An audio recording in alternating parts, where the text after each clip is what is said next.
Now we will talk about an effect of magnetizing a material in the dimensions of the material. So this effect is so-called magnetostriction. And the way we measure magnetostriction is by looking at the fractional change in a certain dimension, or what we call in the language of theory of elasticity strain.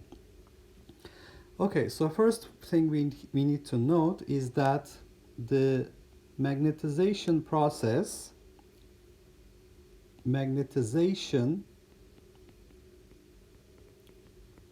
of a ferromagnetic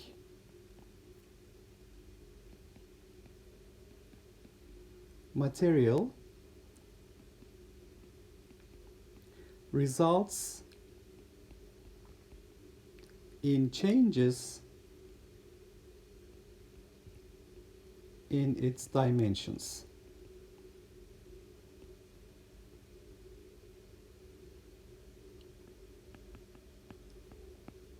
So this change, fractional change in the dimensions, the magnetostriction,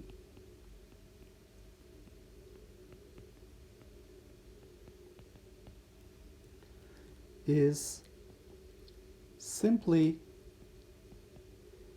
defined as, so I'm going to denote it with lambda, the fractional change in its length, or what we call strain. It's also known as strain. So this fractional change in the length, lambda, is equal to delta L divided by L, and basically when you apply a force on a material, so let's recall a theory of elasticity.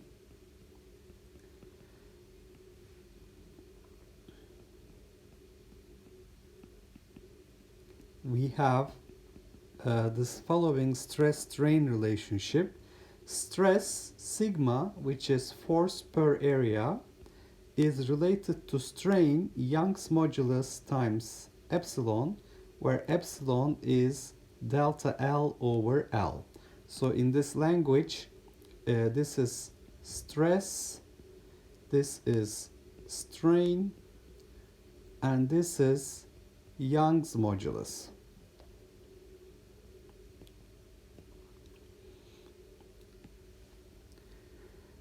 So it's this strain that we're talking about in magnetostriction. The source of the strain is the magnetization of the material.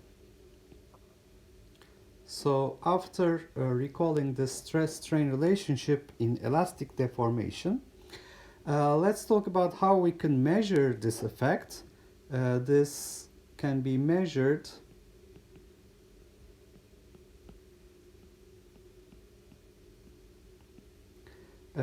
by resistive strain gauges or optical methods. For example, we can use very sensitive laser technique to measure changes in the dimensions. Now what I'm going to do is I'm going to consider spherical volumes of unconstrained solid. So consider now spherical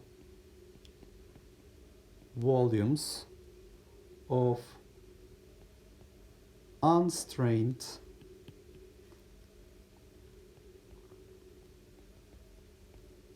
solid, and this is above TC, above the Curie point. So as you can see here, if it's unstrained, then I have these spherical volumes.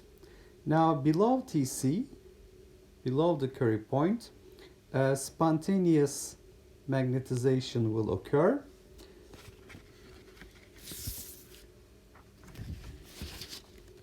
So spontaneous magnetization appears within domains. And there is the accompanying strain, the spontaneous strain, together with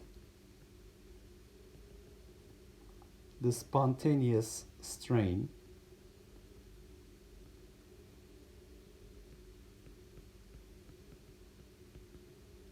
E. So you can see here I have the unstrained situation, and below TC, when I apply a magnetic field, the object is magnetized. I have the magnetization pointing in one direction.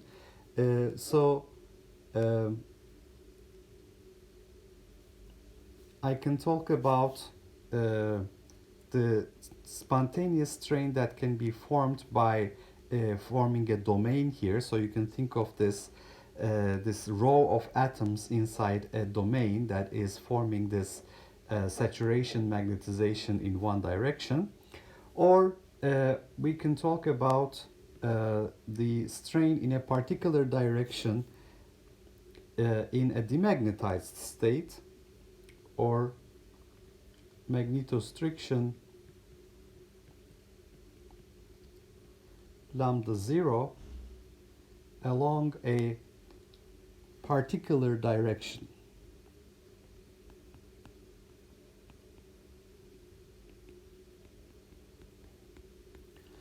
Okay, so basically I call lambda 0 the strain that is in reference to the unstrained situation for t greater than Tc for the demagnetized state, and I call the magnetostriction of the magnetized state in reference to the unstrained situation E. And now I'm going to also talk about lambda s, which is the change in the dimensions in reference to the demagnetized state that I will call saturation magnetostriction lambda s. So let's talk about the isotropic case. So for the isotropic case, the amplitudes of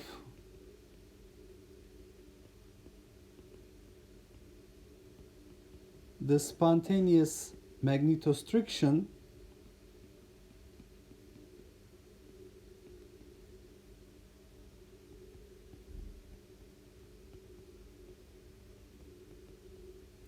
are independent of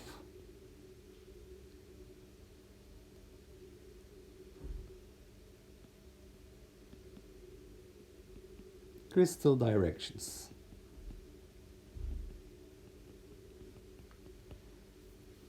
So I have within each isotropic domain, I can show a domain here like this, and here is the saturation magnetization pointing in this direction, that is m sub s, and here is my field direction, and here is the angle this magnetization makes with respect to the field direction.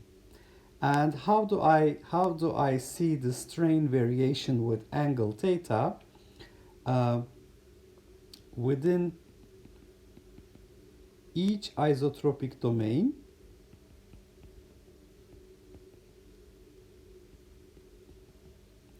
The strain, the spontaneous strain, varies as E of theta equals to E cosine square theta. So let me write this down here. E of theta equals to E cosine square theta. Why is it cosine square? Cosine square 0 is 1, so we have the maximum elongation in the magnetization direction. Cosine square pi over 2 is 0. We have the minimum elongation in the perpendicular direction, so perpendicular to magnetization. So you can see that the variation of the magnetostriction with angle is basically given by the cosine square theta dependence. Now, if we don't have any crystal direction dependence, any direction is equally likely. So if any direction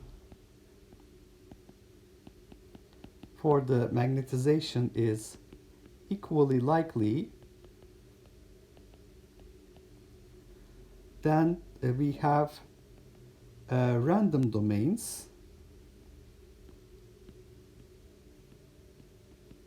and then we can calculate what lambda 0 should be, which is the comparison of the demagnetized state with respect to the unstrained state. So it would be the average value of E of theta. So what we need to calculate is E average value of cosine square theta. This is something we have done in Langevin theory of paramagnetism. Basically, it's the angle varies between 0 and pi, as you can see here in the schematic, and I have cosine square theta multiplied with probability of having an angle theta d theta. And for the most random situation here, the probability of having an angle theta is the area of this gray region, or where I have used green crosses. So it's the area of this region, which is r d theta multiplied with 2 pi r sine theta divided by the full area of the sphere surface, which is 4 pi r square. So that is the most random situation. I have no preference whatsoever for this angle. So it's the ratio of the area that is swept by the angle in between theta to theta plus d theta divided by the surface area of the sphere. So this will be equal to E over 2 integral from 0 to pi cosine square theta sine theta d theta. As you can see, the r square is cancelling here, and I have the pi's cancelling and giving us a 1 over 2 factor here. So it's 1 over 2 sine theta d theta. That is the probability. So this integral, if I perform this integral with this transformation, I call u is equal to cosine theta du is equal to minus sine theta d theta. The lambda 0 value will be equal to E over 2. When theta is equal to 0, cosine 0 is 1. When theta is equal to pi, cosine pi is minus 1. U square minus du. So I obtain minus E over 2 u cube divided by 3. So it is minus E over 6 minus 1 cubed, which is minus 1 minus 1 cubed. So that gives me, for lambda 0, the demagnetized state magnetostriction to be equal to E divided by 3. So lambda 0 is E divided by 3. And so what I have done here is basically I have assumed an isotropic material. So in this case, we have assumed an isotropic material so that the domains are arranged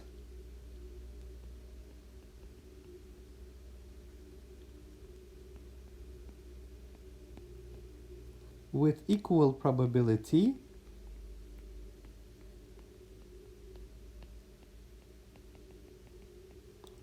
in any direction. Of course, I'm assuming there is no applied field here, and H is equal to 0. There is no externally applied field. And the strain is equivalent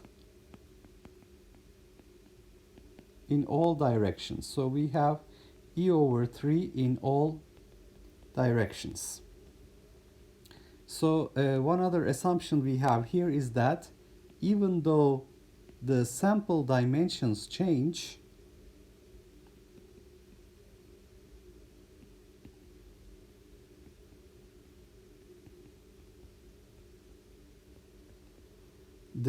the shape, its shape, the sample shape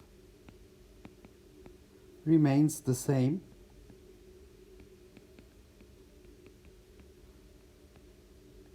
in the demagnetized state.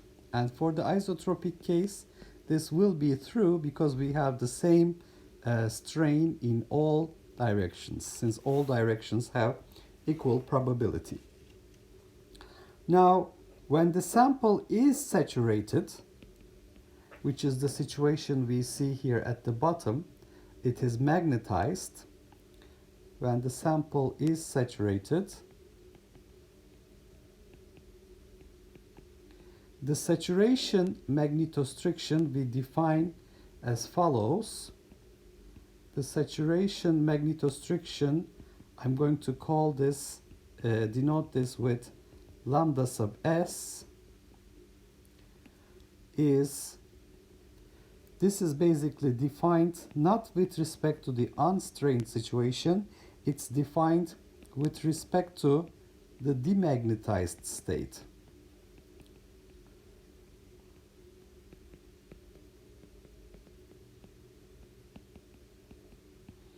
So lambda s is equal to E minus lambda 0, and this is lambda 0 was E over 3, so E minus E over 3. Therefore, I find that lambda s is 2E over 3. So this is the saturation magnetostriction of the isotropic material. Now I want to know the angle dependence of the saturation magnetostriction. Then the saturation magnetostriction lambda s as a function of theta with theta angle with respect to the field direction. This will be E of theta minus lambda 0. E of theta is E cosine square theta minus lambda 0, which is E over 3. So this is E cosine square theta minus 1 over 3. And E is 3 lambda s over 2. So it is 3 lambda s over 2 cosine square theta minus 1 over 3. So I find that the angle dependence of the saturation magnetostriction is 3 lambda s over 2 cosine square theta minus 1 over 3.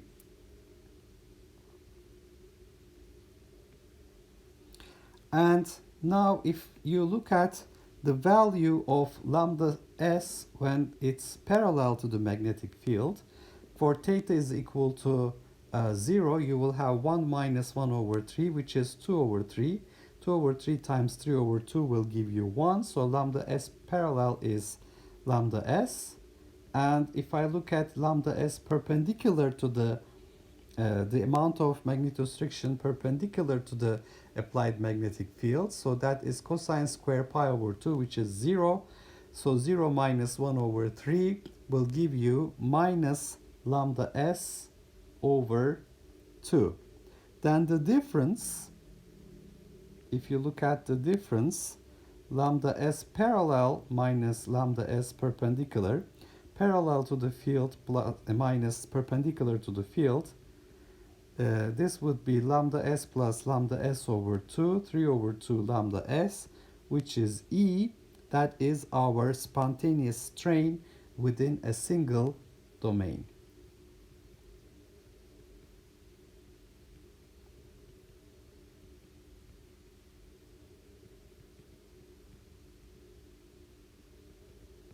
Okay, so this completes our discussion of the magnetostriction in isotropic materials. So when we apply a magnetic field to a ferromagnetic specimen, there is an associated change in the dimensions of the material that we call magnetostriction, and this is a form of strain. So we look at the fractional change in its length with respect to its original length. And from the theory of elasticity, we call that we have stress-strain relationship. Stress is Young's modulus times strain. Strain is delta L over L. So how can we measure the amount of strain? We can use resistive strain gauges, or we can use optical techniques like laser measurements of the change in the dimensions. So now let's consider spherical volumes of unstrained solid above Tc. So you can see that I have completely spherical volumes. Then if I magnetize it for T less than Tc, in the demagnetized state, I have random orientation of the domain, so I'm assuming no anisotropy here. It's an isotropic distribution, and